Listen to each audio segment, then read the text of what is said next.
ክብር ለእግዚአብሔር ይሁን።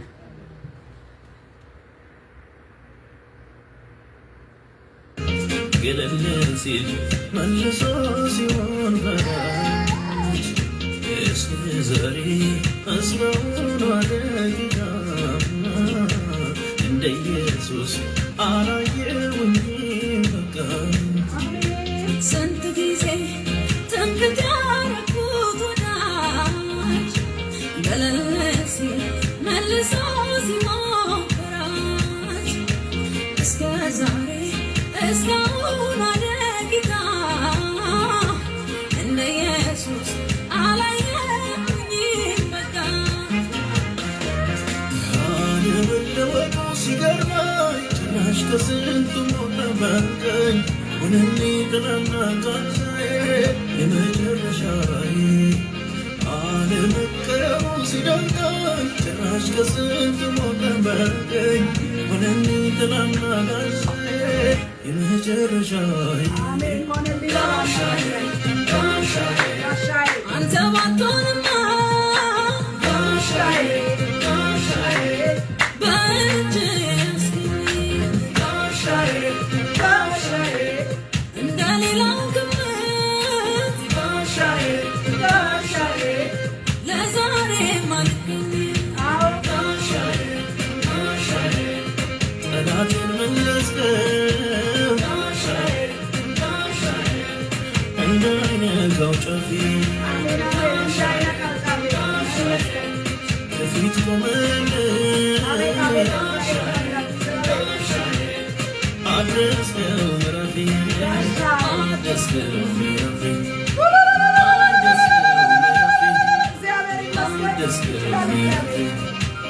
አድረስከው ምዕራፌ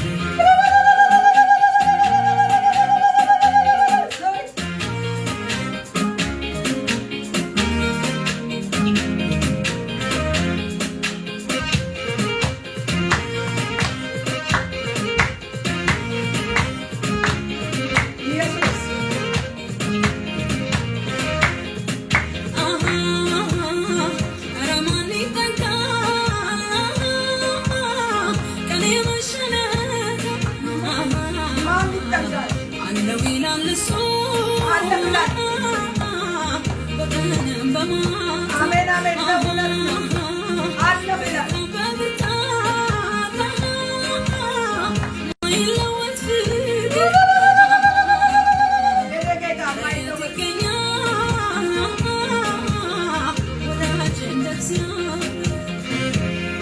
እኔ በመላክ አለፍኩት ያን ዘመን እኔ በመላክ አለፍኩት ያን ጊዜ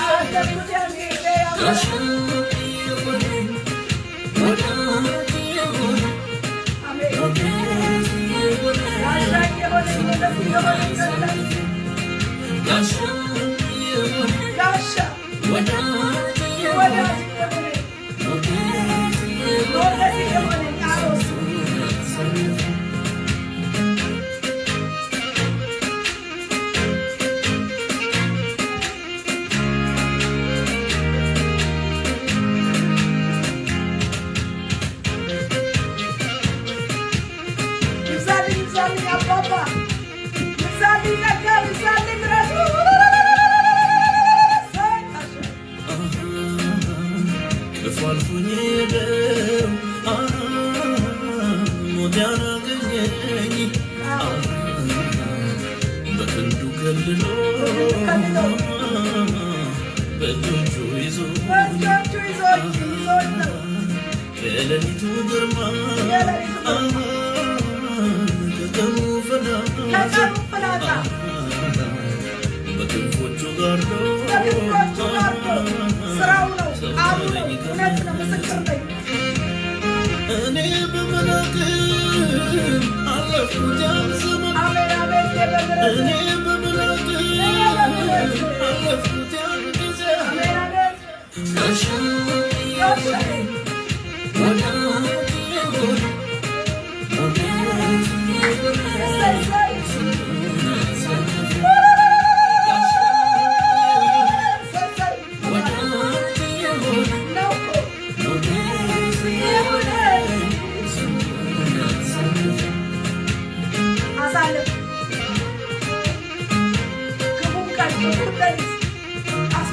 ሞገድ አስፈሪው ሰዓት አቤት አቤት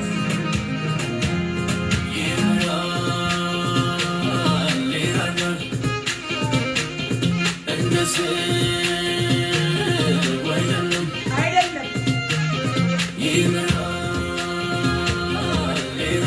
አባባ ብርሃን ይላል አይደለም አይደለም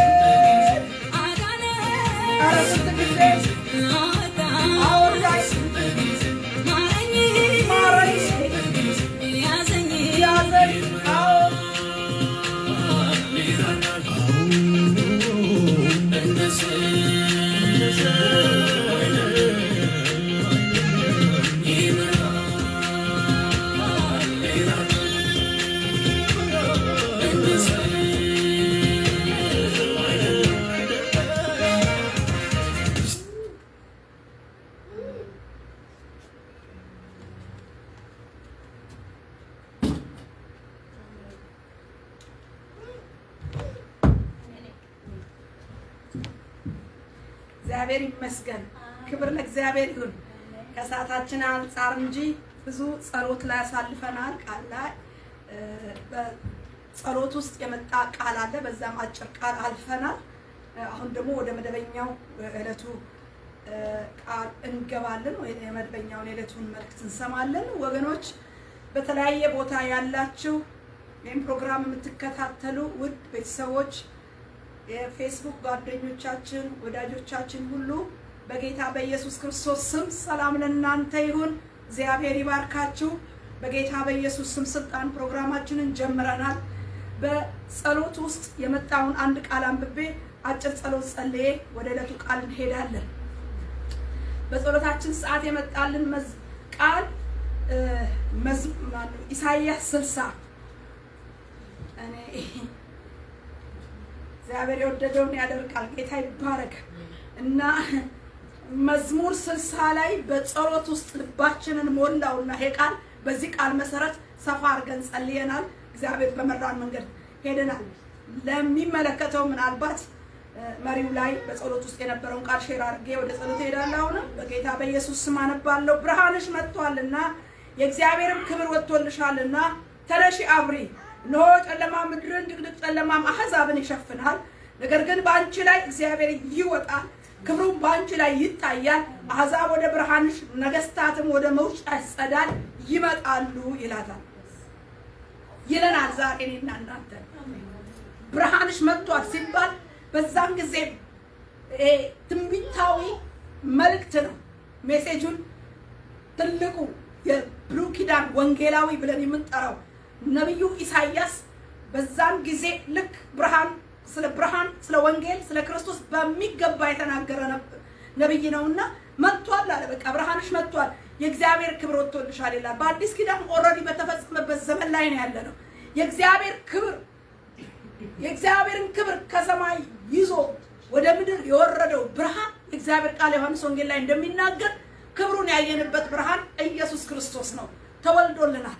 በዚህ በተወለደልን ብርሃን ደግሞ ጨለማ ምድርን አድሬስ ያደርጋል። ማመን ጨለማ ምድርን ድቅድቅ ጨለማ ደግሞ አሕዛብን ይሸፍናል ይላል።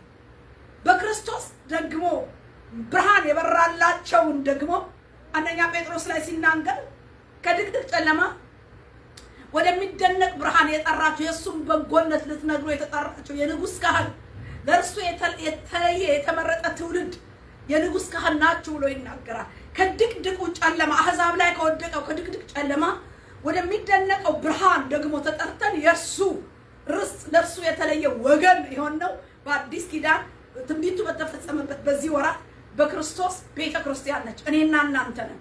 ስለዚህ ይሄ ጨለማ በእኛ ላይ ሊሰለጥን አይገባው። ምድር ላይ ጨለማ፣ አሕዛብ ላይ ድቅድቅ ጨለማ፣ አዎ። ነገር ግን ወደ አዲስ ኪዳን ትንቢቱ ፍጻሜ ላይ ደግሞ ከድቅድቅ ጨለማ የተጠራች ማነች? ቤተ ክርስቲያን ነች። የእርሱም በጎነት እንድትነግር ለእርሱ የተለየ ትውልድ የንጉሥ ካህን ሆና የተመረጠች ማነች? ቤተ ክርስቲያን ነች፣ እኔና እናንተ ነን። ስለዚህ በዚህ አሁን በበራልን ከድቅድቅ ጨለማ ወደሚደነቀው ብርሃን በተጠራንበት ብርሃን በጨለማው ላይ ምን እንሆናለን? እንሰለጥናለን እንጂ ጨለማኛ ሊውጠን አይገባም።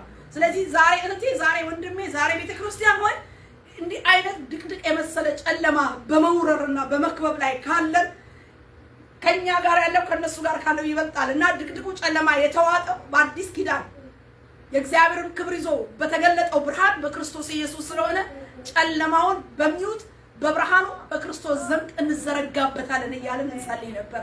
ስለዚህ ዛሬ በተለያየ መንገድ በህይወታችሁ ያለ ጨለማ፣ በኑሯችሁ ያለ ድቅድቅ የመሰለ ጨለማ በዚህ ከድቅድቅ ጨለማ ወደሚደነቀው ብርሃን በተሻገርንበት በንጋቱ ኮከብ በበራልን የህይወት ብርሃን የውስጥ ህይወትን ጨለማ ብርሃን በጨለማ ይበራል፣ ጨለማ ማለት አሸነፈው። ስለዚህ የበራልን የህይወት ብርሃን ጨለማን ምን ያደረገ ነው? ያሸነፈ ነው።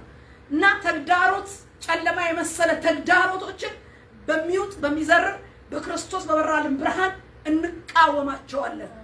እድል አንሰጣቸውም። በቃ ብርሃኑን የክብሩን የነጋልንን የንጋቱን ኮከብ ብርሃኑን በጨለማው ላይ እንጠራለን፣ በትሩን እንዘረጋለን። በእውነት በዚህ ላይ በጣም በሰፋ ባለ ጸሎት ሄደናል። እግዚአብሔር የተመሰገነ ይሁን።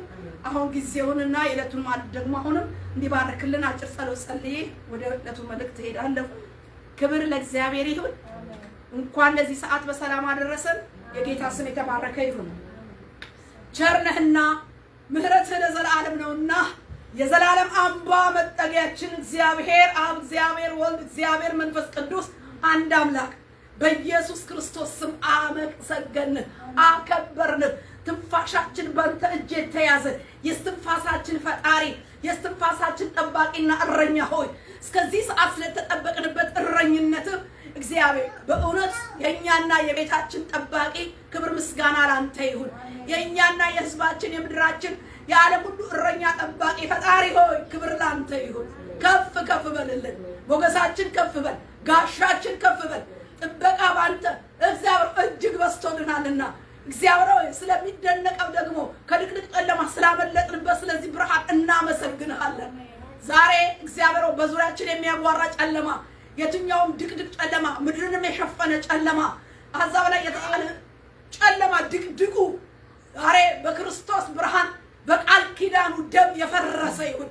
በዙሪያችን ያለ በዓለም ውስጥ ያለ በምድር ላይ ያለ በአሕዛብ ላይ ያለ በዙሪያችን የከበበን ጨለማ በክርስቶስ የደም ብርሃን የተገለበጠ ይሁን።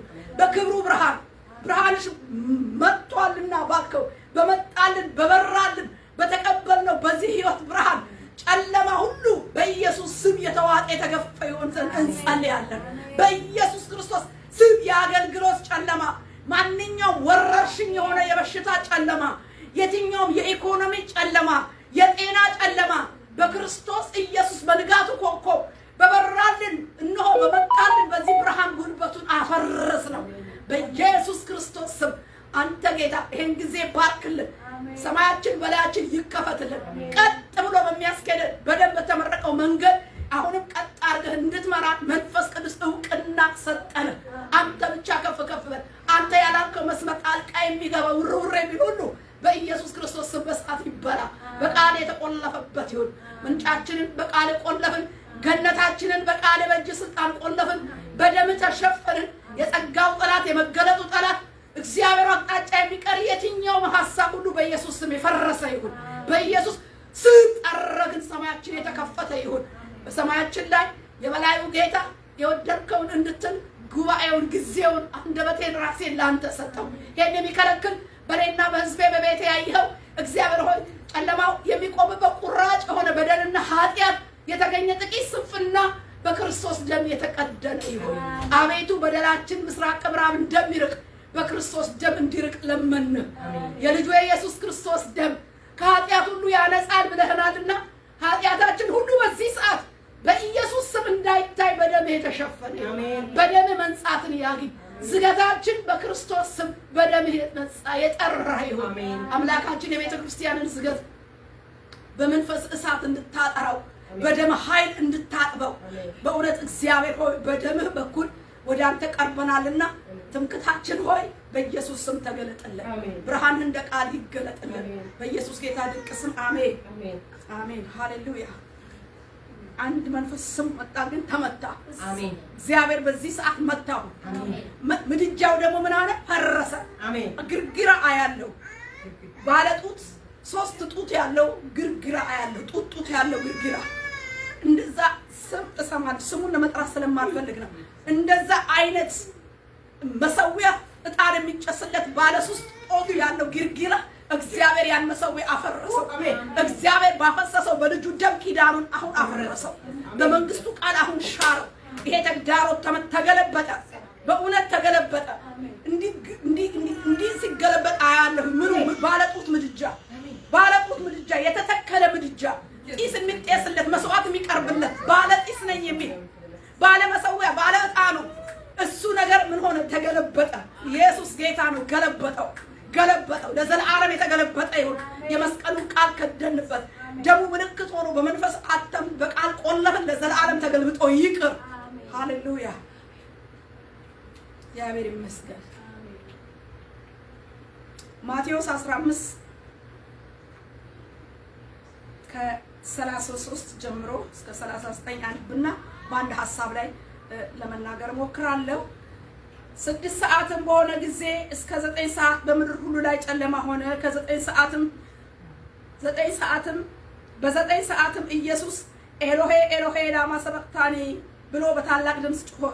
ትርጓሜውም አምላኬ አምላኬ ለምን ተውከኝ ማለት ነው። በዚያም ከቆሙት ሰዎች ሰምተው እነሆ ኤልያስን ይጠራል አሉ። አንዱም ሮጦ ሆምጣጤ በሰፍነግ ሞላ፣ በመቃም አድርጎ ተው ኤልያስ ሊያወርደው ይመጣ እንደሆነ እንይ እያለ አጠጣው። ኢየሱስን በታላቅ ድምፅ ጮሆ ነፍሱን ሰጠ። የቤተ መቅደስን መጋረጃ ከላይ እስከታች ከሁለት ተቀደደ። በዚያም በአንጻሩ የቆመው የመቶ አለቃ እንደዚህ ጮሆ ነፍሱን እንደሰጠ ባየ ጊዜ ይህ ሰው በእውነት የእግዚአብሔር ልጅ ነበረ አለ ይላል። ከ33 እስከ 39 ያነበብኩት ክፍል ያው እንደምናውቀው የጌታ የኢየሱስ ክርስቶስ የመስቀል ላይ ጣሩንና ሞቱን የሚገልጥ ነው እና ከዚህ ውስጥ ትኩረት ሰጥቼ የምናገርበት ርዕስም አድርጌ ያስኩት መጋረጃው ተቀደደ በሚል ርዕስ ነው። መጋረጃው መቼ ነው እዚህ ጋር ከላይ እስከ ታች የተቀደደው ብለን ስንል መጋረጃው ተቀደደ መቼ ተቀደደ ብለን ስንል ጌታ ኢየሱስ ክርስቶስ ነፍሱን የሚጠጣውን ለሰው ልጅ የሚገባውን ምትክ የሆነበትን የሞትን ጽዋ መራራውን የሞት ጽዋ ጠጣ። በሌላ ቦታ ጠማኝ ብሎ ተስማምቶ ከመጣበት ዓላማ ጋር ተስማምቶ ለዓለም ሁሉ የዓለምን መከራና ሞት በመስቀል ላይ ሾጥ ብሎ ሳይሆን አጥሮ የሞትን ጣር አጥሮ ከዛ በኋላ ያን ሆምጣጤ ጠጥቶ ያን መራራ ሆምጣጤ ጠጥቶ ነፍሱን በሰጠ ጊዜ ልክ ነፍሱ ሲቀበላት ነፍሱ ከሱ ስትወጣ ምንድነው የሆነው? ከላይ እስከታች የቤተ መቅደሱ መጋረጃ ተቀደደ ይላል። ተቀደደ። ስለዚህ ርዕሴ ምንድነው? የቤተ መቅደስ መጋረጃ ተቀደደ። መጋረጃ ምን ማለት ነው ብለን ስንል መጋረጃ በቁሙ እንኳን ስናየው የሚከልል የሚጋርድ የሚሸፍን የሚለይ እንደሆነ እናያለን። ይሄ መጽሐፍ ቅዱስ ስለ መጋረጃ የሚናገረው የሚሸፍን እንደሆነ መጋረጃ የሚለይ እንደሆነ መጋረጃ መጽሐፍ ቅዱስ ላይ ሲናገር በዚህ በዘጸአት 39 ላይ እንደዚህ ይላል። የሚሸፍን ነው የሚሸፍን የሚጋር ያው ትርጉሙ በስራ ሲገለጥ ያው ግልጽ ነው።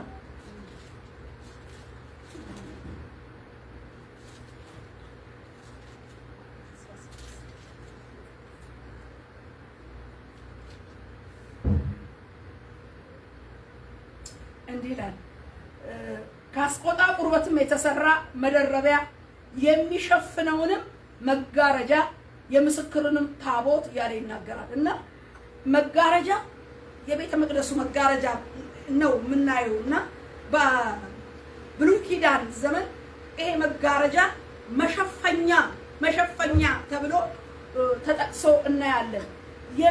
ከአስቆጣ ቁርበት የተሰራ ምንድን ነበር? መደረቢያ መሸፈኛ ተብሎ እንደተጠቀሰ እናያለን። እዚሁ ዘጸአት 26 ላይ ደግሞ እንደዚህ ያለ ይናገራል። መጋረጃ መሸፈኛ ነው፣ የሚጋርድ ነው፣ የሚለይ መሆኑን ደግሞ እንዲህ እያለ ይናገራል።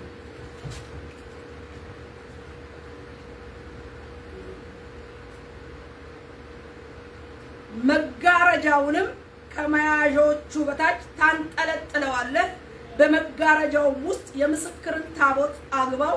መጋረጃውን በቅድስትና በቅዱሱና በቅድስተ ቅዱሳኑ መካከል መለያ ይሆናል። በቅድስትና በቅድስተ ቅዱሳን መካከል መጋረጃው ምንድን ነው? መለያ ነው። በቃሉ እንደምናየው እንግዲህ መጋረጃ የሚጋርድ ነው፣ የሚሸፍን ነው፣ የሚለይ ነው። ሁለቱንም ስናየው የማደሪያው ድንኳን በተሰራ ጊዜ እግዚአብሔር ለሙሴ ራሱ እግዚአብሔር እንደተናገረው መጋረጃው የሚሰራበትን ማቴሪያል አስረግጦ ተናግሮታል። ከምን ከምን እንደሚሰራ እዚህ ጋር እንኳን ካስቆጣ ቁርበት እንደተሰራ ከልዩ ልዩ በፍታ ነገር እንደተሰራ ይናገራል። ያ መጋረጃው ደግሞ የሚቆምበት ሁሉ ምሰሶዎች አሉት እና በእግዚአብሔር ምርት የተሰራ መጋረጃ በመገናኛው ድንኳን ውስጥ ምንድነው ስራው ብለን ስንመለከት በቅድስትና በቅድስተ ቅዱሳኑ መካከል ምን ያደርጋል? መለያ ነው። ከቅድስት ወደ ቅድስተ ቅዱሳን ማንም ሰው እንዳይገባ መጋረጃ ምን ብሎታል? ከድኖታል። በቃ መለያ ነው።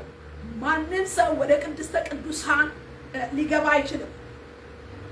ቅድስተ ቅዱሳኑ ደግሞ የእግዚአብሔር ዙፋን ያለበት የእግዚአብሔር መገኛ የሆነው የቃል ኪዳኑ ታቦት የሚገኝበት ነው። ስለዚህ ይሄ ማለት የእግዚአብሔርን ዙፋን ይወክላል። የእግዚአብሔርን ዙፋን የሚወክለው የእግዚአብሔር መገኛ ዙፋን ሆኖ የሚወክለው የእግዚአብሔር ታቦት ያለበት ኩሩቤል በላዩ ላይ ያለበት ያ ወደ ውስጠኛው ወደ ቅድስተ ቅዱሳኑ ማንም እንዳይገባ በመካከል ላይ መጋረጃ ተከድኗል ማለት ነው። ይሄ መጋረጃ አልፎ ህዝቡም ካህናቱም አይገባም። በዓመት አንድ ጊዜ ሊቀ ካህኑ ብቻ የበደል ማስተሰሪያ ለራሱም ለህዝቡም ይዞ ወደ ቅድስተ ቅዱሳኑ በብዙ ጥንቃቄ በብዙ ነገር እዛ እንኳ ቢሞት እግሩ ላይ ገመድ ታስሮ በቃ በጭንቅ የሚገባበትና የሚወጣበት ነው። እንደዚህ ነው የመጋረጃ ህዝቡ በቀጥታ ወደ ቅድስተ ቅዱሳን ገብቶ ወደ እግዚአብሔር ዙፋን የሚገናኝበት መስመር አይደለም። በዝግ በመለየት በመጋረድ በመሸፈን በመክደን የተዘጋ ነው። ወዴት እንዳይሄድ ወደ እግዚአብሔር መገኛ ወደ ዙፋኑ እንዳይገባ የተከደነበት የተዘጋበት የተሸፈነበት መለያ የሆነ መጋረጃ እንደሆነ እናያለን። እዚህ ጋር ታዲያ መጋረጃው ተቀደደ ስንል የሚገርም ነው። ይሄ መጋረጃ የቤተ መቅደሱ መጋረጃ መከለያ መሸፈኛ ሆኖ ወደ እግዚአብሔር ህልውና ወደ እግዚአብሔር ዙፋን ማንም ሰው ካህናቱ ብዙ ሰተት ብለው እንዳይገቡ የተጋረደው ያ ግርዶሽ ከላይ እስከታች ተቀደደ ሲለን የተቀደደበትና ሰው ወደ እግዚአብሔር ህልውና ወደ እግዚአብሔር ዙፋን ቀጥተኛ ሆኖ እንዲገባ መጋረጃው የተቀደደው መጋረጃ ብሎ የሚያስቀምጠውና ህይወቱ ባለፈበት በደም የተሰመረና በደም የተቀደደ ግርዶሽ መሆኑን የምናየው የክርስቶስን ስጋ ክርስቶስ በመስቀል ላይ ሁለንተናውን በሰጠበት ስጋው በደማ ስጋው በተቆረሰበት ነፍሱ እንደ ውሃ ደሙ ያለችበት ደሙ እንደ ውሃ የፈሰሰበት ያ ነፍሱን አሳልፎ በሰጠበት ጊዜ ስጋው እየቆሰለ እየተወጋ በችንካር እየተወጋ በምስማር እየተወጋ በመዶሻ እየተሰበረ በዛ ባንዴ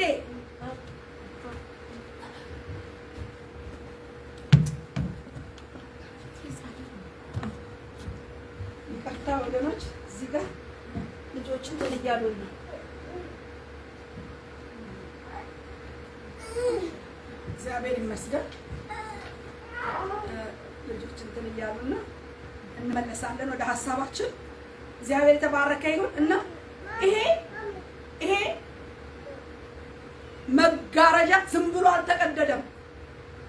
በክርስቶስ ስጋው ተቆርሶ ነፍሱ እንደ ውሃ ፈሶ የክርስቶስን ስጋ መቆረስና ሞት በመስቀል ላይ የተሰራው ስራ ያንን ወደ እግዚአብሔር ሕልውና ወደ እግዚአብሔር ዙፋን ካህናቱ ህዝቡ የተከለከሉበት የነበረው የድንኳኑን ሳይሆን አሁን ደግሞ መቅደሱ እንዲሁ በመቅደሱ ያለው ወደ ቅድስተ ቅዱሳን የሚወስደው መጋረጃ የተቀደደው በማን ነው? በክርስቶስ ስጋ በመስቀል ሞቱ በፈሰሰው ደሙ ነው። ስለዚህ ነው መጋረጃው ተቀደደ ስንል የክርስቶስን በመስቀል ላይ የዋለውን የቆሰለ የተሰቃየ ነፍሱ ከስጋው የተለየበትን በስጋው ሞት መጋረጃው ተቀደደ። በቀጥታ በደሙ የተመረቀ መንገድ የአዲስ ኪዳን መካከለኛነት በአዲስ ኪዳን መካከለኛነት ወደ እግዚአብሔር መቅረባችንን የሚያመለክት ነው። ስለዚህ ነው የዕብራውያን ጸሐፊ ምዕራፍ 4 ላይ የዕብራውያን ጸሐፊ ሲናገረን እንደዚህ ይላል። በጣም እድለኞች ሆነን የገባን ሰዎች እንግዲህ በሰማያት ያለፈ ትልቅ ሊቀ ካህናት የእግዚአብሔር ልጅ ኢየሱስ ስላለ ጸንተን ሃይማኖታችንን እንጠብቅ። ከኃጢአት በቀር በነገር ሁሉ እንደኛ የተፈተነ ነው እንጂ በድካማችን ሊራራልን የማይችል ሊቀ ካህናት የለንም። እንግዲህ ምሕረትን እንድንቀበል በሚያስፈልገንም ጊዜ የሚረዳንን ጸጋ እንድናገኝ ወደ ጸጋው ዙፋን በእምነት እንቅረብ። ጀስት አሁን ወዴት መቅረብ ይቻላል? ወደ ጸጋው ዙፋን። በፊት ወደ ዙፋኑ ወደዛ ወደ ቅድስተ ቅዱሳን የእግዚአብሔር ዙፋን ወዳለበት ያ የቃል ኪዳኑ ታቦት የእግዚአብሔር ሕልውና መገኛ ወዳለበት መግባት አይቻልም። መጋረጃ ሸፍኖታል። ያ መጋረጃ በክርስቶስ ስጋ መጋረጃው ተቀደደ። በፈሰሰው ደም መጋረጃው ተቀደደ። ስለዚህ ዛሬ ከልካይ በሌለበት ወደ እግዚአብሔር ዙፋን ምን ማለት ትችላላችሁ? መቅረብ ትችላላችሁ። ቀጥታ ወደ እግዚአብሔር ዙፋን ከእግዚአብሔር ጋር መገናኘት እንችላለን ማለት ነው። ክብር ለእግዚአብሔር ይሁን። ምን አይነት እድል ነን! ምን አይነት እድል ነው! ምን አይነት እድል ነው! ያኔ እኮ ሊቀ ካህኑ በዓመት አንዴ ነው የሚገባው። ካህናት አይገቡ፣ ህዝብ አይገቡ። ተወስኗል፣ በመጋረጃ ተከልሏል። በመጋረጃ ይህንን የተወሰነ የተከለለ መለያ ሆኖ ቅድስትንና ቅድስተ ቅዱሳንን የለየው የሸፈነውን ባስቆጠቆጠ መጋረጃ በቆሙ በምሰሶ በስንት ነገር ነው የቆመው። ያንዳንዱ ነገር ትርጉም አለው ወገኖች። ያንን ነው ክርስቶስ በስጋው ምን ያለው የቀደደው። በደም የተመረቀ በእግዚአብሔርና በሰው መካከለኛ ሆኖ ቀጥታ ወደ ዙፋኑ ወደ እግዚአብሔር ፊት እንድንቀርብ ያደረገን ኢየሱስ ክርስቶስ ነው። ክብር ለእግዚአብሔር ይሁን። ሊቀ ካህን አይደለም፣ ቀሳውስት አይደሉም፣ ጳጳሳት አይደሉም፣ መጋቢ አይደለም፣ ካህናት አይደሉም፣ ነቢያት አይደሉም። ያ መጋረጃ በልጁ ቀጥታ ወደ እግዚአብሔር እንድንገባ ቀጥታ ወደ ዙፋኑ ወደ እግዚአብሔር ፊት እንቀርብ ዘንድ መካከለኛ ሆኖ በስጋው ሞት እንዲህ አይነት እድል የሰጠን ጌታ ኢየሱስ ነው። ክብር ለመንፈስ ቅዱስ ይሁን። ስጋ ለብሶ ሰው ሆኖ መጥቶ ራሱን በመሰዋት ኃጢአትን ልሽር አንድ ጊዜ ተገልጧል ይለናል የዕብራውያን ጸሐፊ ዕብራውያን 9:26 ላይ። ስጋ ለብሶ ሰው ሆኖ መጥቶ ራሱን በመስዋዕት የተገኘ ድል ነው። የእግዚአብሔር ጸጋ ፊት ሰተት ብለን ስንገባ እንደቀላል እንዳናየው። አንዳንድ ጊዜ በእውነት ነው የምላችሁ ወደ ጸሎት ስንገባ ሰተት ብሎ ሰማይ ተከፍቶልን በጣም እንገሰግሳለን ደስ ብሎን። ያ ዝም ብሎ አይደለም። ያ እኛ መካከል የነበረው ቅድስትና ቅድስተ ቅዱሳን መካከል የነበረው መጋረጃ እንዲህ አይነት ቀጥተኛ ግንኙነት፣ እንዲህ አይነት መገስገስ፣ እንዲህ አይነት የሰማይ መከፈትና እንዲህ አይነት ወደ እግዚአብሔር ዙፋን ቀጥታ ቀርቦ መገናኘት በመስዋዕት የተገኘ ድል ነው። ክብር ለእግዚአብሔር ይሁን። ኢየሱስ ክርስቶስ ጌታ ነው። ይሄ የገባን ሰዎች እግዚአብሔር እናመሰግናለን። ያልገባን በዓለም ዙሪያ ያላችሁ ወገኖቼ፣ በየትኛውም ሃይማኖት ድርጅት ያላችሁ ስለ ጌታ እውነቱን እነግራችኋለሁ። ወንጌል በዚህ መጨረሻው ዘመን በዓለም ዙሪያ እየተሰበከ ነው። አንድ እግዚአብሔር አለ፣ ሰማይና ምድርን የፈጠረ ዓለሙን የፈጠረ አንድ ደግሞ ልጁ ክርስቶስ ኢየሱስ አለ። ይህንን እግዚአብሔርንና ሰውን የሚያገናኝ በመካከል መለያ የሆነው ግድግዳ የሆነው ግርዶሽ የሆነው መለያ ያለበትን የሚሸፍነው መጋረጃ በአዲስ ኪዳን ማንም ላይገባበት ማንም ወደ እግዚአብሔር ቀጥ ብሎ የማይገባበትን መንገድ ልጁ በሞቱ ሰብሮታል። ልጁ በሞቱ ሽሮታል።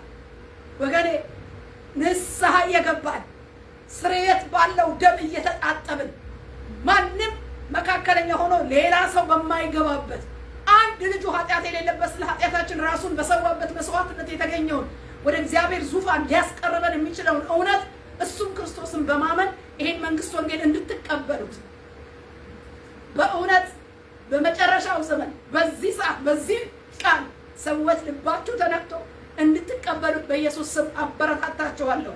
አለ ኢየሱስ በስተቀር ይሄንን መጋረጃ የቀደደ ይሄን መሸፈኛ የቀደደ ይሄን መለያ ያፈረሰ የለም። ለምን?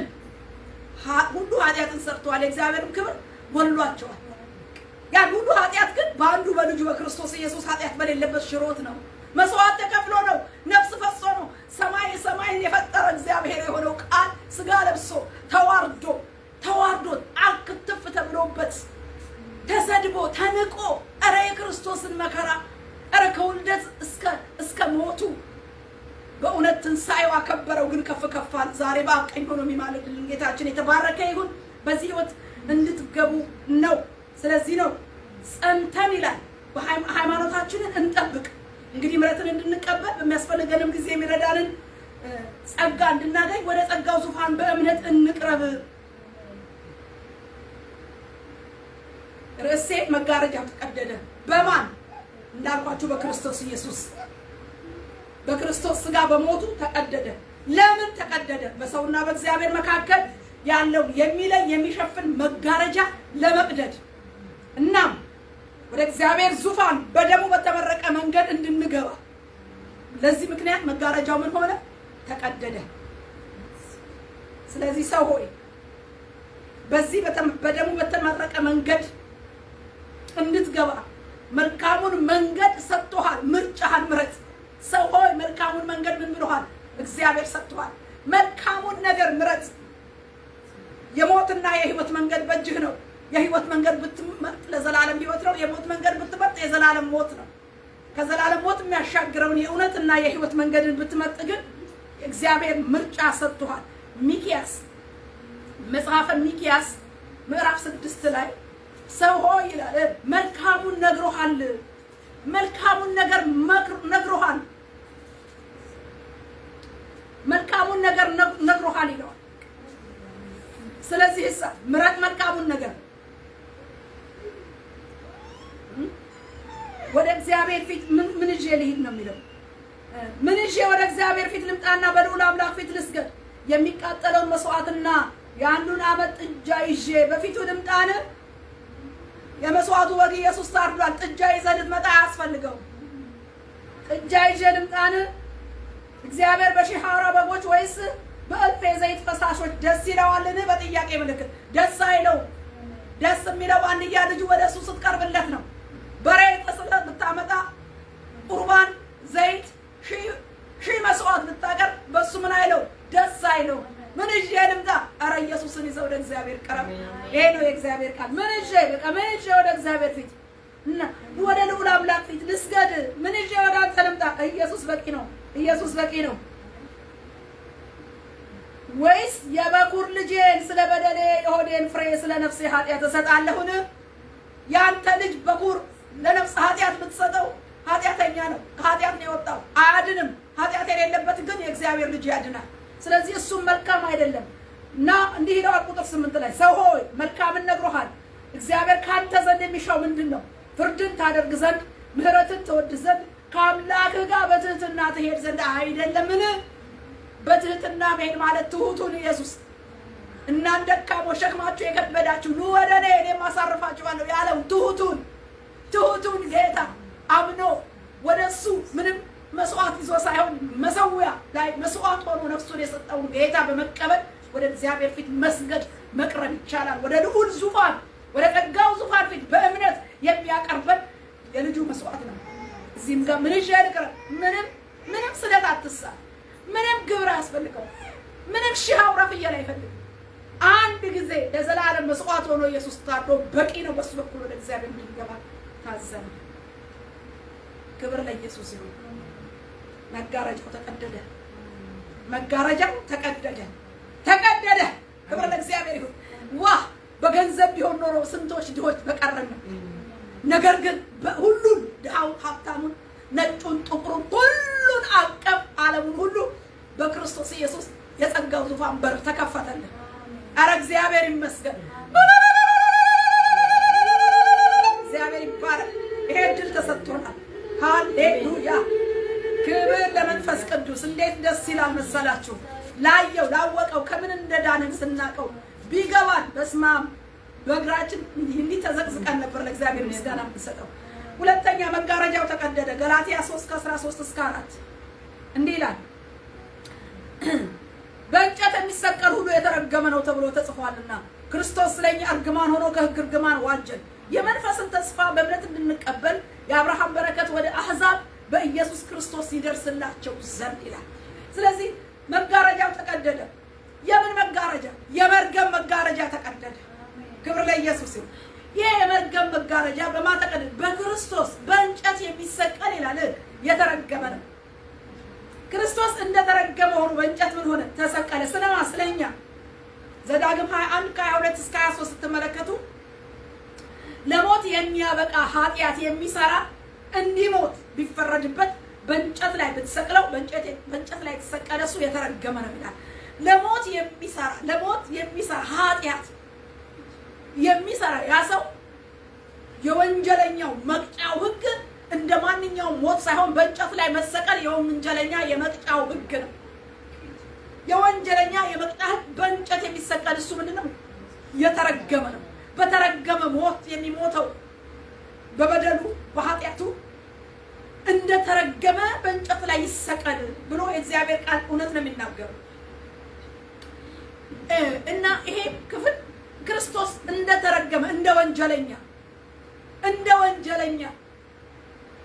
ወንጀለኛ በወንጀሉ በእንጨት ላይ እንደሚሰቀል እንደሚገባው ፍርድ የወንጀለኛ መቅጫ ሕግ ሆኖ እንደሚፈረድበት ክርስቶስ እንደ ወንጀለኛ በእንጨት ላይ የተሰቀለው ምንድነው? የእኛን እርግማን ለእኛ የሆነውን እርግማን ይሄንን እርግማን የሕጉን እርግማን ምን ሊሽርልን ሊወስድልን እንደተረገመ ምን እንዴት የተረገመ ነው? እንዴት የተረገምኩ ነኝ እኔ? የተረገምን በእርግማን ስር የዋልን እርግማን ግን እንደተረገመ ሆኖ ክርስቶስ በተሰቀለበት ደግሞ የተዋጀ በመሰረቱ ይሄንን ጣልቃ ሲያስገባው ምዕራፍ 3 በሙሉ ከመጀመሪያው ክፍል ስናየው ስለ እምነትና ስለ ስራ ነው መነሻው የሚናገረው። የክፍሉ ሐሳብ በሕግ ወይስ በእምነት የሚል ትልቅ ልዩነት ያለውን ክፍል እያነጣጠረ ነው የሚናገረው ሐዋርያው ጳውሎስ ለገላትያ ሰዎች። በእምነት መጀመሪያ መንፈሳዊያን ሆነው በእምነት የዳኑ ናቸው። በኋላ ደግሞ የሐሰት ትምህርት ሲገባባቸው ወደ ሕግ ስራ ተቀላቅለው ተደባልቆባቸዋል። የገላትያ ሰዎች ስለ እምነትና የሕግ ስራ ተቀላቅሎባቸዋል። አዚም ወርቆባቸዋል። የማታስተውሉ የገላትያ ሰዎች በዓይናችሁ ፊት ኢየሱስ ክርስቶስ እንደተሳለ ሆኖ ነበር፣ እንደተሰቀለ ሆኖ ተስሎ ነበር። ለእውነት እንዳትታዘዙ አዚም ያደረገባችሁ ማን ነው? ይህን ብቻ ከእናንተ እንድማር እወዳለሁ ይልና በሕግ ስራ ወይስ ከእምነት ጋር በሆነ መስማትን መንፈስን ተቀበላችሁ እያለ ይናገራል። ከዚህ በኋላ ነው ወደዚህ ያመጣው። የክፍሉ ንጽጽር ሕግና የሕግ ስራና እምነት እያለ ነው የምናገረው። እነኚህ ሰዎች በእምነት የጸደቁ ናቸው፣ አምነው የዳኑ ናቸው። በኋላ ላይ ግን የሐሰት ትምህርት ሲገባ የሕግን ስራ ካልጨመራችሁ ካልተገረዛችሁ አትድኑም የሚል ደባብ ነገር ሲመጣ ሸብረክ ብለው አዚም ነው በእናንተ ላይ የወደቀው ይሄ ስራ ባክ እንዳደረጉ አዚም እንደወደቀባቸው ከተናገረ በኋላ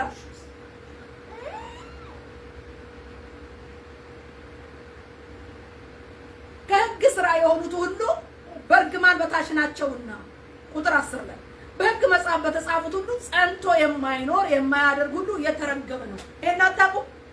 በሕግ ከሆነ መዳን፣ በሕግ ስራ ከሆነ መዳን ልትቀላቅሉት የፈለጋችሁ ሕግ ደግሞ ምን ያደርጋል?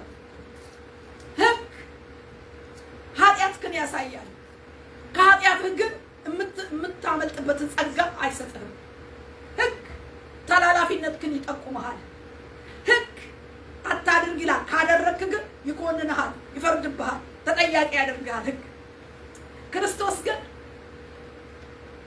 በእምነት የሆነ መዳን ግን ከምን ጋር ነው የሚያያዘው? ከእምነት ጋር ስለሆነ መዳን ከሕግ በታች ሳትሆን በሚያስችል ጸጋ በታች ስለሆነ ጸጋው በእምነት ያድንሃል። ጸጋው በእምነት ቃሉን እንድትኖር ያደርግሃል።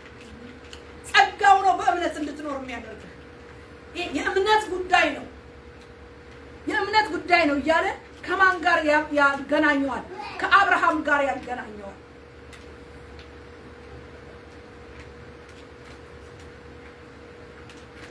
ከአብርሃም ጋር ያገናኘዋል።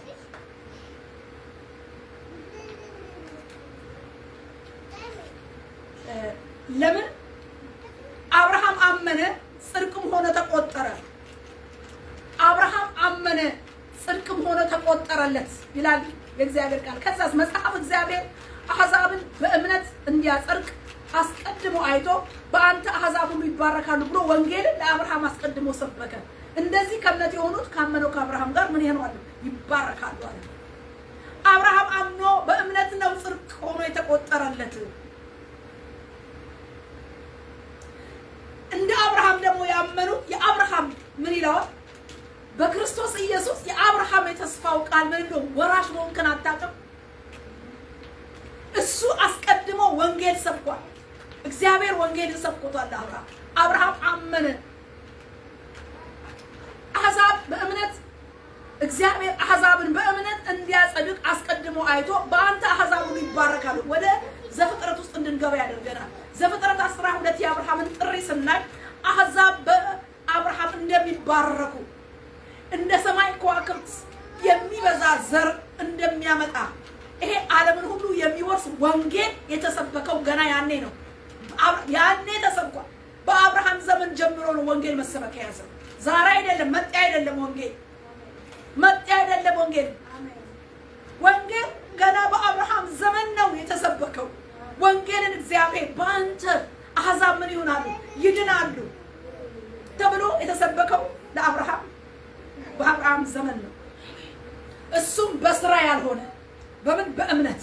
አብርሃም በእምነት የጸደቀው በስራ አይደለም። ስለዚህ በክርስቶስ ኢየሱስ በማመን ትጸድቃለህ። ከሕግ በታች ሳይሆን ከጸጋ በታች ጸጋው ያኖርሃል ነው። ስለዚህ ከዳንክ በኋላ ገላትያ ወዴት ነው የመጣኸው? ወደ ኋላ ወዴት ነው የመጣኸው? ገላትያ ይሄን ብሎ ነው ወደዚህ በእንጨት የተሰቀለ የተረገመ ነው ብሎ የሕጉን እርግማን በክርስቶስ ኢየሱስ እርግማኑ እንደተሰበረና ይህም ስራ ደግሞ በክርስቶስ ኢየሱስ በማመን የሚገኝ ጽድቅ እንደሆነ ይህም ቀድሞ በአብርሃም እንደተሰበከና የአብርሃም የተስፋው ቃል ደግሞ ዛሬ በተፈጸመበት በአዲስ ኪዳን በክርስቶስ በተከናወነበት በኩል ፍጻሜን አግኝቷል። ዛሬ ወገኖቼ ተደበላልቆብን ይሆን እንዴ? ተደበላልቆም እንደ ገላትያ ሰዎች ይሄ የዘመኑ ንፋስ እየገባ በብዙ አይነት ስህተት ነገሮችን አደባልቆብን ይሆን እንዴ? አዙሮብን ይሆን እንዴ?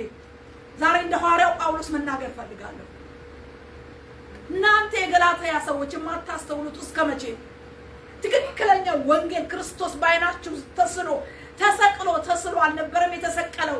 በእምነት አይታችሁ ድናችሁ አልነበረም? ዛሬ ከየት መጣ? ሕግን ማደባለቅ ከየት መጣ? እንግዲህስ ከሕግ ስራ የሆኑት ሁሉ ከእርግማን በታች ናቸው። በሕግ መጽሐፍ በተጻፉት ጸንቶ የማይኖር ሕጉን ሁሉ ጸንቶ የማይኖር የማያደርግ እሱ ምን ያለ ነው? የተረገመ ነው። የተረገመ ደግሞ እርግማኑ ሞት አለበት፣ ያውም የዘላለም ሞት አለበት እርግማን። ስለዚህ ከዚህ ከዘላለም ሞት ከሕጉ እርግማን ማን ነው የሚያወጣው? ወንጌል ነው ነፃ የሚያወጣው።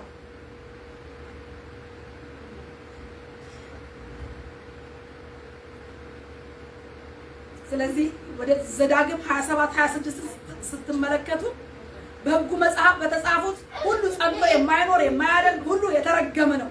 ዘዳግም 27-26 አድርግ ያለን ባታደርግ ባትፈጽም እርግማን ስር ነው ያለኸው፣ ከእርግማን በታች ነው ያለኸው። አያድንህም። እርግማን ሞት አለበት። ስለዚህ ነው እንደተረገመ ሆኖ ክርስቶስ ስለኛ እርግማን ከሕግ እርግማን ምን አድርገው ዋጀን። በምን? በእንጨት ተሰቅሎ የተረገመ ወንጀለኛ በሚሰቀልበት በዛ መስቀል ተሰቅሎ ከሕጉ እርግማን ምን ብሎናል? አድኖናል። ሰው የእግዚአብሔር የሕጉን ቃል ሁሉ ፈጽሞ መገኘት ስለማይችል አንዱን ቢፈጽም በአንደኛው ስለሚያዝ ስለሚታነቅ ከፍርድ ስለማያመልጥ ከሕግ እርግማን በታች የወደቀ የተፈረደበትን በኃጢአቱ ሞት የነገሰበትን ከአዳም ጀምሮ ሞት የነገሰበትን በውድቀት በመርገም የሰው ልጅ ከእግዚአብሔር ቃል ተላልፎ የወደቀበትና እንደ ወንጀለኛ ተጠያቂ የሆነበትን ይሄንን ሞት የመርገም ሞት እንደተረገመ ሆኖ ክርስቶስ ከሕግ እርግማን ምን አለ? ዋጀን። ሕግ ኃጢአትን ነው የሚያሳየው። ሕግ ጸጋን አይገልጥም። ሕግ ምሕረት የለውም። ግን ክርስቶስን በማመን ግን በመቤዠት በመዋጀት ከጸጋው በታች ሆነን ከሕግ እርግማንና ፍርድ አምልጠን አብርሃም በእምነት እንደጸደቀ በጣም የሚገርም ነው። አብርሃም ጸደቀ በእምነት ፈለጋ ነው። የእምነት ፈለጋ ነው የሚያሳየን፣ የሥራውን አይደለም። የእምነት ፈለጋችን አብርሃም እንደሆነ በክርስቶስ ኢየሱስ አሁንም አምነን የምንሄደው ጉዞ ስራን ሳይሆን እምነትን ነው። እምነታችን ግን ከሕግ በታች ሳይሆን ከጸጋው በታች የሚያኖረን የሚያስችል ጸጋ ስለሚሰጠን ነው እንጂ ሕግን ተዳፍረ እንደፈለገ ኑር አይለንም። ቃሉን እየተላለፍ በአመፅ ኑር አይለንም። ይሄ ከጸጋ በታች የምትኖርበው ኑሮ ስላንተ እንደተረገመ ሆኖ በእንጨት ላይ የተሰቀለው እሱ ክርስቶስ ከእርግማን ያወጣህና በጸጋው ከጸጋው በታች ጸጋው በቁጥጥር ስር ያውልሃል። ኃጢአትን እንድትጸየፍ ያደርጋል። ጸጋው በእምነት አድኖሃል። ጸጋው በእምነት ተቀብሎሃል። ጸጋው ኃጢአተኝነትና ዓለማዊ ምኞትን የሚያስክድ ነው ይላል ቲቶ ላይ። ዓለማዊ ምኞትን የሚያስክድ ነው ጸጋው። በኃጢአት እንደፈለገ የሚያስኬድ አይደለም። ሕግን የተላለፍ እንድትኖር የሚያደርግ አይደለም። ጸጋው ኃጢአተኝነትን ዓለማዊ ምኞትን የሚያስኬድ የተባረከ ተስፋና ቃል ነው። ስለዚህ ጌታ ምን አደረገ? የሕጉን እርግማን ሻረው። የአብርሃም የሥጋ ልጆቹ አይደለንም፣ ዘሮቹ አይደለም። በመንፈሳዊው ግን መንፈሳዊነታችን አባት አደረገ። በሱ በኩል ዘላለማዊ የሆነ የደህንነት ተስፋ፣ የአብርሃም ተስፋ ዘላለማዊ የሆነ ድህንነት ነው። አምኖ የዳነበት አምኖ የጸደቀበት ዘላለማዊ ድህንነት ነው። ይሄን ድህንነት ነው በሥጋ አባታችን ባይሆንም ዘራችን ባይሆንም ይሄ ተስፋ ለአብርሃም የተገባው ተስፋ በክርስቶስ ኢየሱስ ለኛ ይደርሰን ዘንድ የተባለልን ድህንነት ነው። ስለዚህ ነው በእንጨት የሚሰቀል ሁሉ የተረገመ ነው ተብሎ ተጽፏል። ክርስቶስ ለኛ እርግማን ሆኖ ከሕግ እርግማን ዋጀን። የመንፈስን ተስፋ ነው የሚለን። የመንፈስን ተስፋ በእምነት እንድንቀበል የአብርሃም በረከት ወደ አሕዛብ በኢየሱስ ክርስቶስ ይደርስላቸው ዘንድ አሕዛብ ነበር። አሁን ግን በክርስቶስ ኢየሱስ የእስራኤልን በአብርሃም የመጣው የመንፈስን የተስፋ በረከት ወርሰናል። እግዚአብሔር ይመስገን። የእግዚአብሔር ልጆች ነን። እንደገናም የእግዚአብሔር ልጆች ነን። የመንግስቱ ወራሽ ነን። የአብርሃም ልጆች አይደለም፣ የእግዚአብሔር ልጆች ነን። አባ አባት ብለን የምንጠራበትን የልጅነቱን ደግሞ መንፈስ ሰጥቶናል። በመንፈስ ማህተም አትሞናል። ኤፌሶን 1 እንደሚናገረው። ስለዚህ ዛሬ በአዲስ ኪዳን ቃሉ በሙሉነት በእኛ ተፈጽሟል። ለአንዴና ለዘላለም የሕጉን እርግማን በሞቱ ሽሮታል። ላመኑት የእግዚአብሔር ልጅ የመሆን ስልጣን ደግሞም የመንፈስ ቅዱስን ሙላት ምን ብሎናል? እግዚአብሔር ሰጥቶናል። ኤፌሶን 1:13 ላይ እናንተ ደግሞ የእውነትን ቃል ሰምታችሁ ደግሞ በክርስቶስ አምናችሁ በተስፋው መንፈስ በመንፈስ ቅዱስ ታተማችሁ። በተስፋው ይሄ ተስፋ በማን ነው? የመንፈስን ተስፋ በእምነት እንድንቀበል የአብርሃም በረከት ወደ አሕዛብ በኢየሱስ ክርስቶስ ይላል። የመንፈስን ተስፋ እንድንቀበል ነው የሚለው። እዚህ ጋር የሚለው ኤፌሶን ላይ ይሄንን ነው የሚናገረው። በክርስቶስ ኢየሱስ አምናችሁ በተስፋው መንፈስ በመንፈስ ቅዱስ ታተማችሁ። ተስፋው ለእናንተና ለልጆቻችሁ ነው ይላል ሐዋርያው ጴጥሮስ ሐዋርያት ሥራ ላይ። ስለዚህ ተስፋው ለእኛም ደግሞም ለልጆቻችን ነው እስከ መገለጡ እስከ መምጣቱ ቀን ድረስ። ይሄን የመርገም መጋረጃ በክርስቶስ ኢየሱስ ተቀዷል። እሱም በእምነት የሆነ ዘላለማዊ ደህንነት መንፈሳዊ ደህንነት ነው። ሕግ ወንጀለኛ አድርጎ ለሞት ፍርድ ይሰጣል። ክርስቶስ ከተፈረደብን ሞት በሞቱ የሞትን ፍርድ ምን አድርጎልናል? ሽሯል። ከዘላለማዊ ሞት ፍርድ ዘላለማዊ ሕይወትን ሰጠን። ጌታ የተባረከ ይሁን። በልጁ የሚያምን የዘላለም ሕይወት አለው። በልጁ የማያምን ግን የእግዚአብሔር ቁጣ በሱ ላይ ይኖራል እንጂ ሕይወትን አያይም ይላል ዮሐንስ 3:36። ሕይወትን አያይም፣ የእግዚአብሔር ቁጣ በሱ ላይ ይኖራል። ቁጣው የሚነሳው በምንድን ነው? መርገሙ የተሰበረለት መርገሙ በተሻረበት በክርስቶስ ሥጋ ሞት ነው። በክርስቶስ መርገም በተሰበረበት ነው የእግዚአብሔር ቁጣ ከሰው ልጆች ላይ የሚነሳው። ቁጣ ስለተነሳልን የእግዚአብሔር ቁጣ በልጁ ሞት በፈሰሰው ደም ስለበረደልን ቀጥታ ወደ እግዚአብሔር ዙፋን ልንገባና ቀጥተኛ የሆነ ግንኙነት ልናደርግ ችለናል። ክብር ለሁሉ ለእግዚአብሔር ይሁን።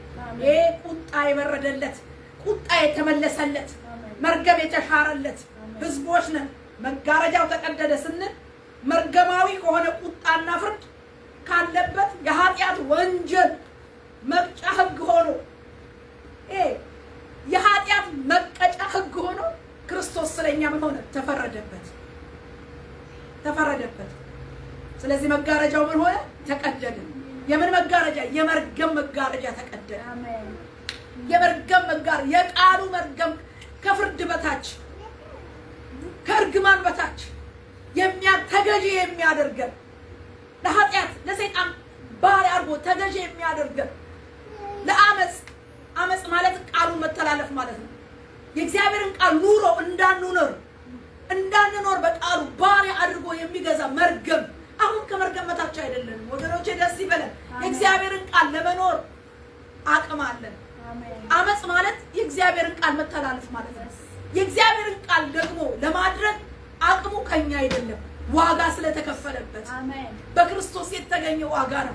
ዛሬ እርኩሱን ነገር ለይተን መልካሙን ከክፉ ለይተን እንደ እግዚአብሔር ቃል ይሄ አይፈቅድልኝም ብለን አቅም ስናገኝ በእኛ አይደለም፣ ከመርገም በታች አይደለም። ከምን በታች ነን? ከጸጋው በታች ስለሆነ ጸጋው አቅም ስለሰጠን ጸጋው ዓለማዊ ምኞትን ኃጢአተኝነትን ስላስካደን ይህም ደግሞ መርገም ቃሉን እንዳንፈጽም ከሕግ እርግማን በታች ያደረገን ክርስቶስ በሞቱ ስለቀደደው በሞቱ ስለሻረው ቃሉን እንኳን ልንኖር እግዚአብሔር ምን ብሎናል? ጸጋና አቅም ሰጥቶናል። ክብር ለኢየሱስ ይሁን። ስለዚህ መጋረጃው ተቀደደ ስንል መርገማዊ ከሆነ ቁጣና ፍርድ ካለበት ወንጀለኛ ከሚያረገው የኃጢአት መቅጫው የወንጀለኛው የመቅጫ ሕግ በእንጨት ላይ የሚሰቀል ነው። በእንጨት የሚሰቀል የተረገመ ይሁን ነው የሚለው። ስለዚህ ይሄንን ክርስቶስ በሞቱ ስላስወገድልን መጋረጃው ምን ሆነ? ተቀደደ። ሶስተኛ ልበልና ልጨርስ። መጋረጃው ተቀደደ።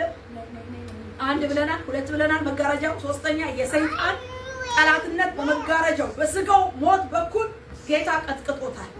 ይሄንን ልናውቅ ይገባል። መሰረታችንን ልናውቅ ይገባል። ሰይጣን በጠላትነት በሰውና በእግዚአብሔር መካከል ሰይጣን ለእግዚአብሔርም ጠላት ነው፣ ለሰውም ጠላት ነው።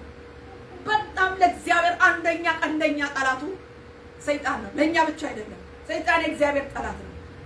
ሰይጣን በመጀመሪያ የእግዚአብሔር ኪሩብ ጋራጅ ቅዱስ መልአክ ሆኖ በሰማይ ሲያገለግል የነበረ ነው። በኋላ ግን እንደ እግዚአብሔር እሆናለሁ፣ እተካከላለሁ፣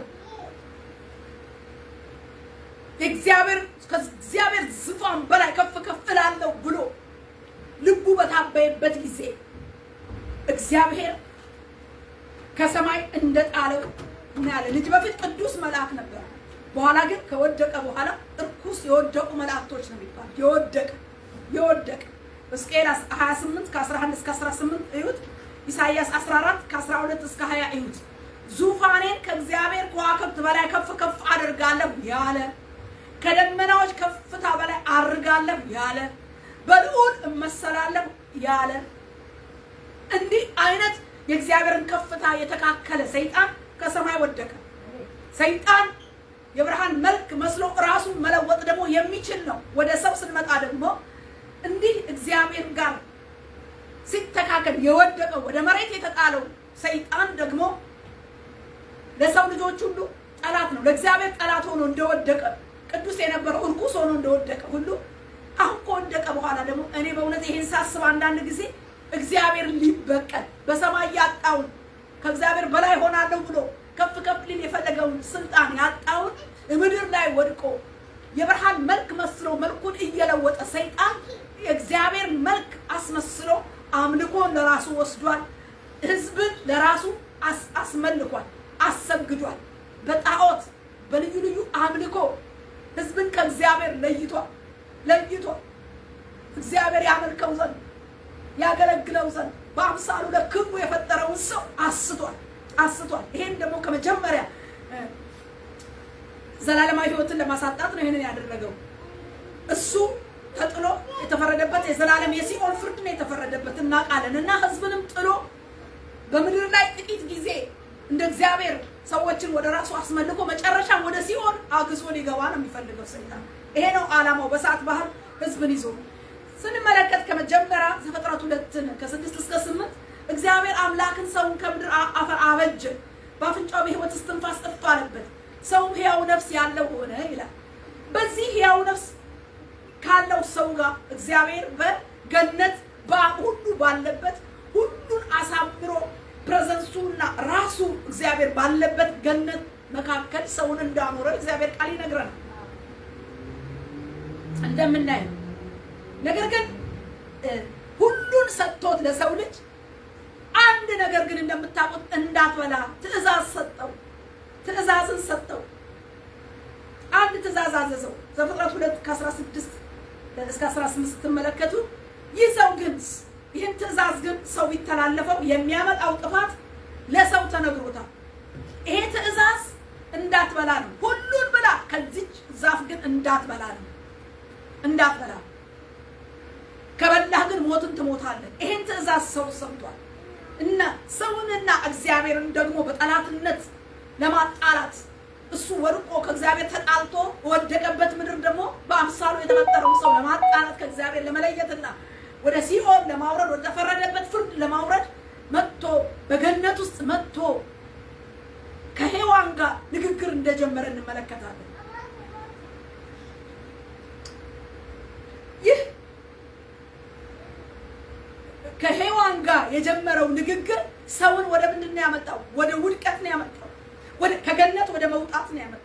ወደ እርግማን ነው ያመጣው። ምድር እንድትረገም፣ ሰው እንዲረገም፣ ካለበት ከእግዚአብሔር ጋር ካለው ህብረትና አንድነት ውስጥ እንዲወጣ፣ ከገነቱ ህብረት እንዲወጣ ነው ያደረገው ሰይጣን።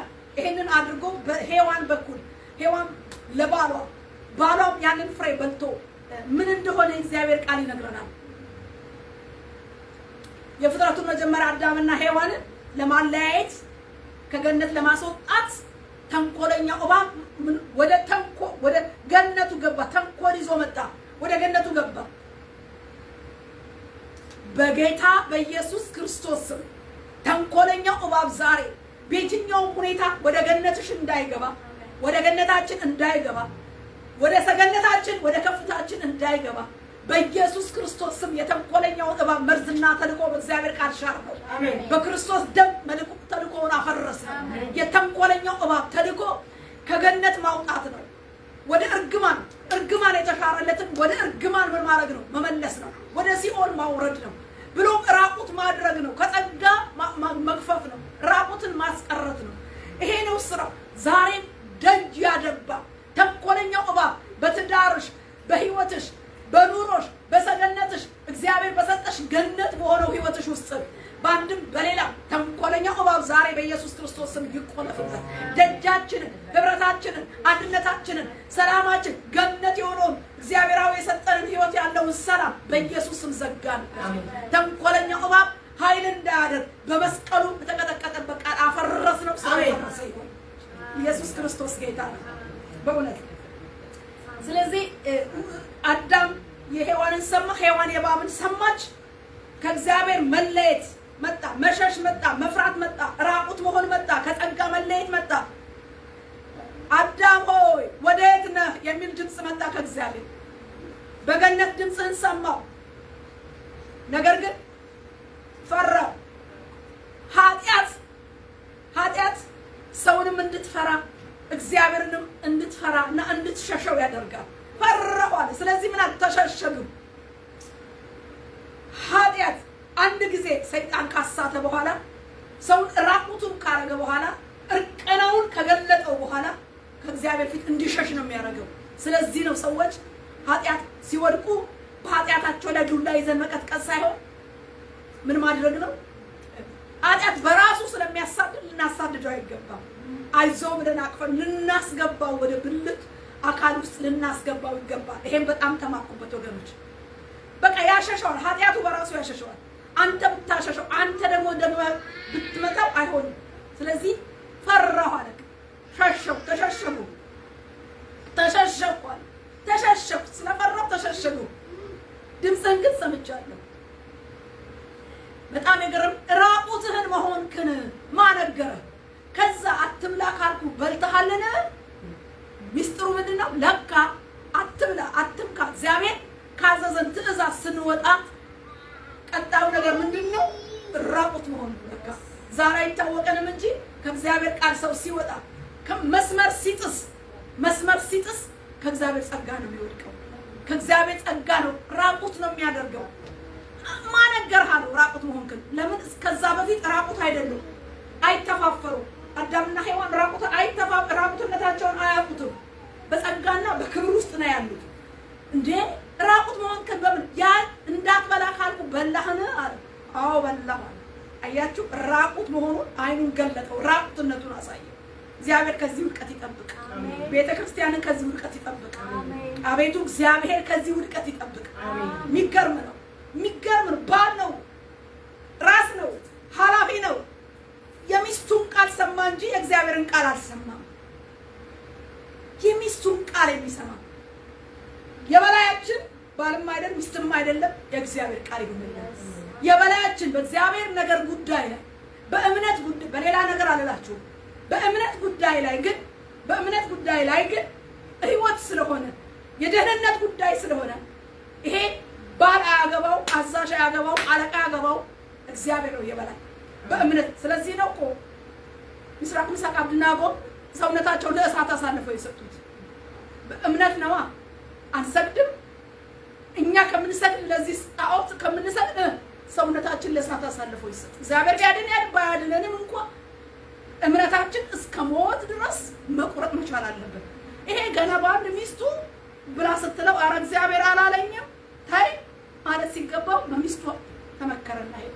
እዚህ ላቸው እንደሆነ እንደ ኤልዛቤል ባሏን አክዓብን የነዳችው ማንም ሴት መነዳት በሚስቱ የተነዳ አክዓብ ግን እኮ ንጉስ ነው፣ ግን እኮ በትራለሁ፣ ግን የሚነዳው በማን ነበር? በሚስቱ። ሚስቱ ደግሞ ማን ነች? አዛብ።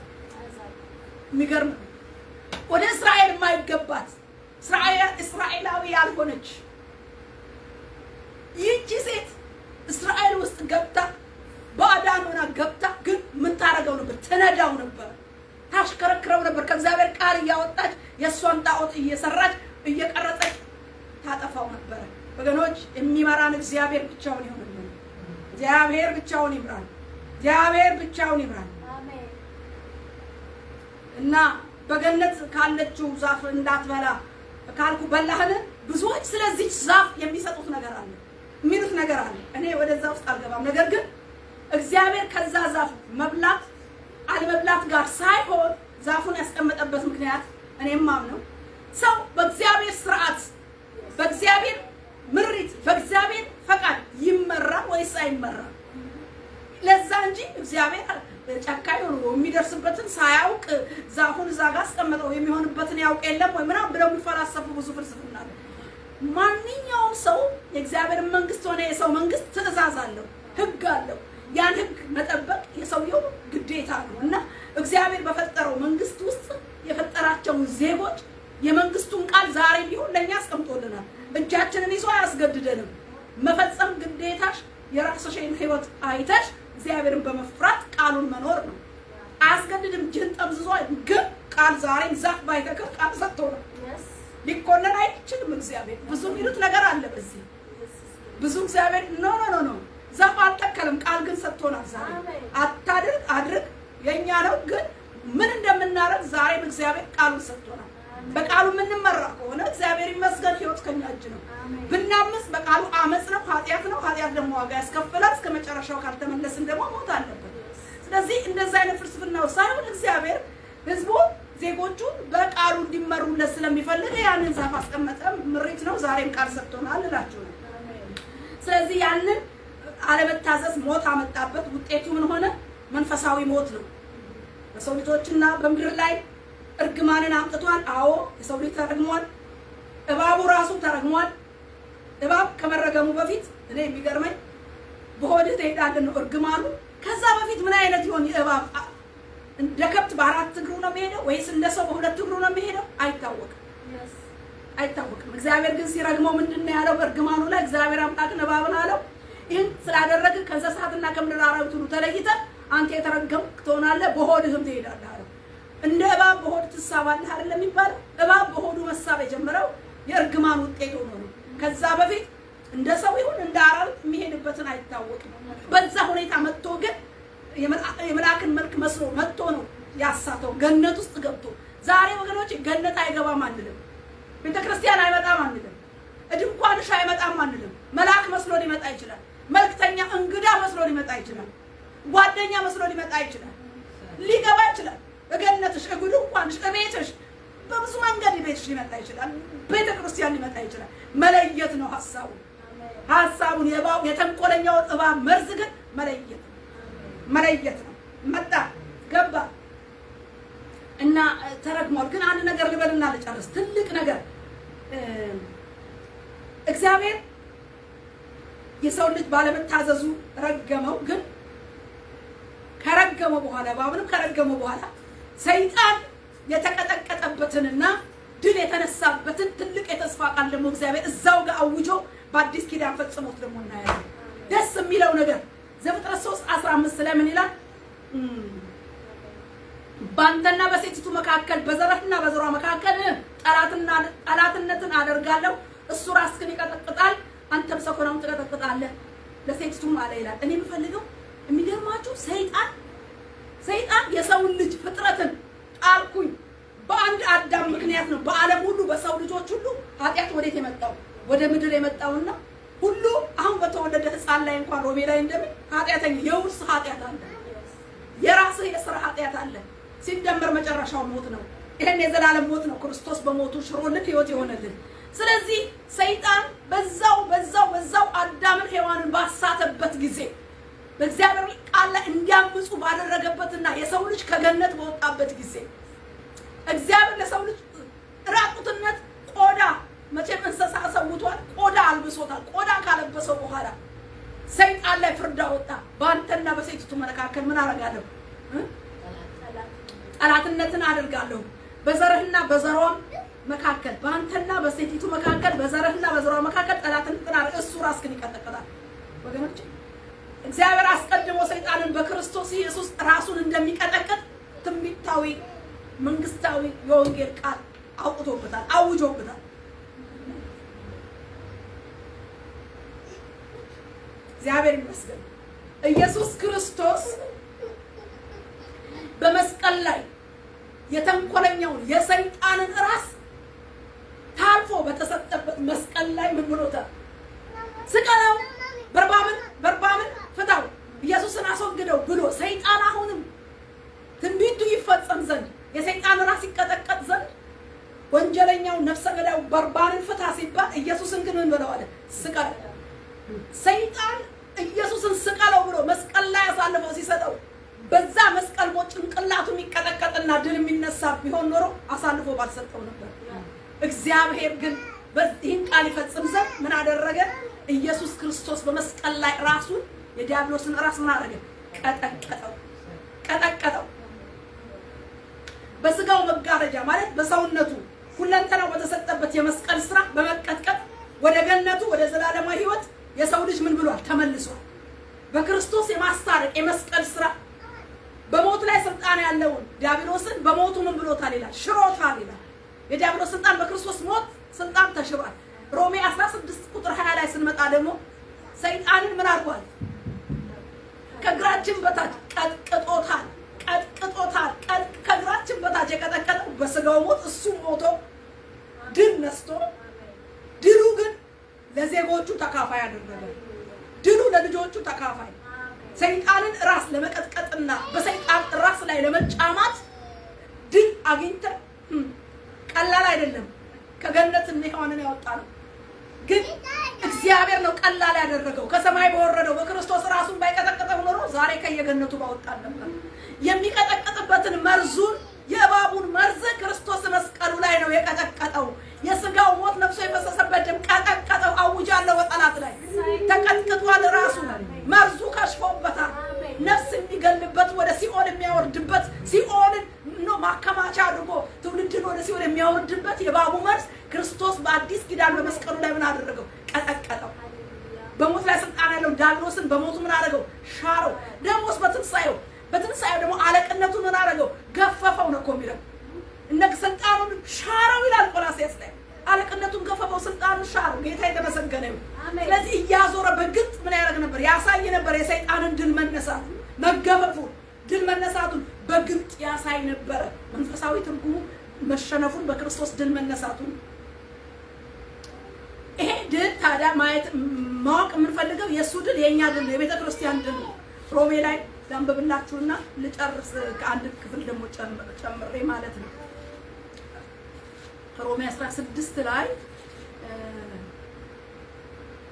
የሰላም አምላክ ሰይጣንን ከእግራችሁ በታች ፈጥኖ ይቀጠቅጠዋል። ፈጥኖ ምን ብሎታል? በመስቀል ሞቱ ቀጥቅጦታል። ስለተቀጠቀጠ ሉቃስ 10:19 ላይ እነሆ ሰይጣን እንደ መብረቅ ከሰማይ ሲወርድ አየሁት፣ እነሆ እባቡንና ጊንጡን ትረግጡ ዘንድ በጠላት ኃይል ሁሉ ላይ ስልጣንን ሰጥቻችኋለሁ። እኛ ማንንና የሰይጣንን ራስ የምንቀጠቅጥበት በኢየሱስም ውጣ ብለን የምናዘው ከየት ያመጣሁት ስልጣን ነው ወገኖቼ? ከየት የመጣ ነፃነት ነው? እኔ ነፃ ወጥቼ እስረኛዋ ተፈትቼ ዛሬ በኢየሱስ ስም እያልኩ ስገስጽ እየተወራጨፍኩኝ በስሙና በስልጣኑ በቅባቱና በቃሉ የተወራጨፍኩ ስገስጸው ሚስጥሩን እየገለጠ ሲያደባየው ከየት የመጣ ስልጣን ነው? ሼር አድርጎን እኮ ነው። የእሱ ስልጣን እኮ ነው። ይህ በክርስቶስ መጋረጃው በሰውነቱ መጋረጃው የተቀደደበት የሞቱ የትንሣኤው የድል ውጤት ነው። የክርስቶስ ገና ከገነት አዳምንና የአዳምን ዘር ሲያስወጣ በአንተና በሴቱ በዘሯና በዘር መካከል ጠላትን እሱ ራስክን ከሴቱ የወጣው እሱ ክርስቶስ ኢየሱስ ከዳዊት ዘር የሆነው እሱ የይሁዳ አንበሳ እሱ ቃል ፈጣሪ እግዚአብሔር ስጋ ለብሶ በተገለጠበት በዚህ በአዲስ ኪዳን ዘመን በመስቀሉ ላይ ሰይጣን ምን አደረገው?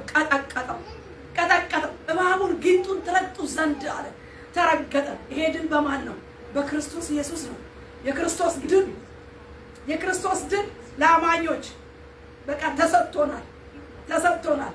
ክብር ለእግዚአብሔር ይሁን። ስለዚህ ዛሬ የምን ጨለማ ነው? የምን ድባብ ነው?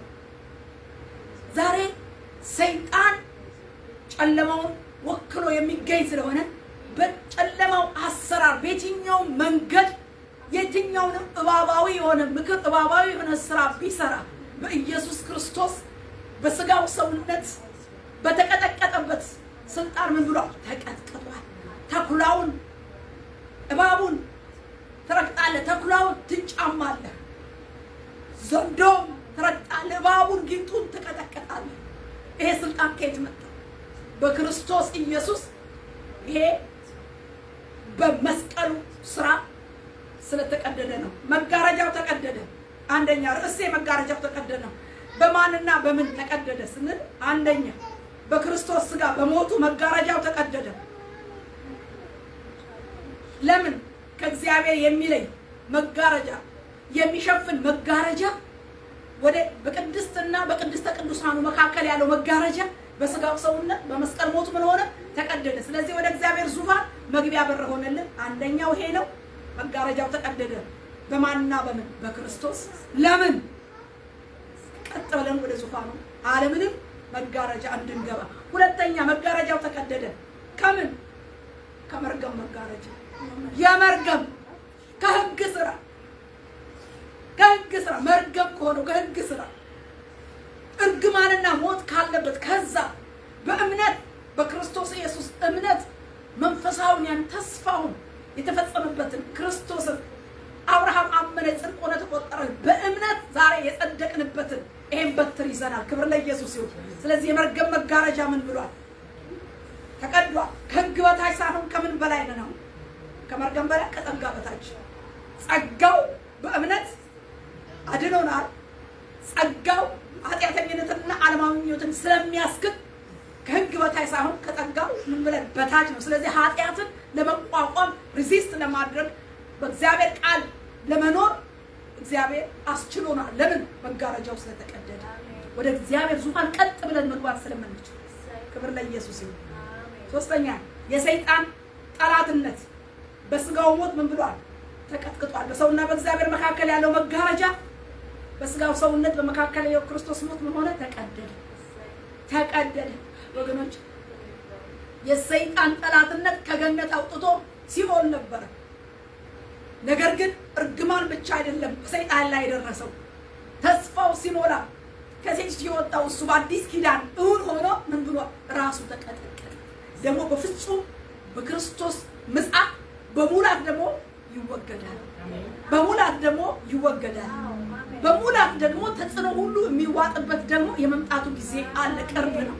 እግዚአብሔር ይመስገን። ስለዚህ መጋረጃ ተቀዶልሻል። ዛሬ ማን ነው የሚከድንሽ? ዛሬ ምንድነው የሚገራርድሽ? ዛሬ ምንድነው የሚቋቋምሽ? የምን ጨለምለም ያለ ጉዳይ ነው። ብዙ አይነት ጨለማዎች በዚህ ሰዓት ይፈታተናሉ።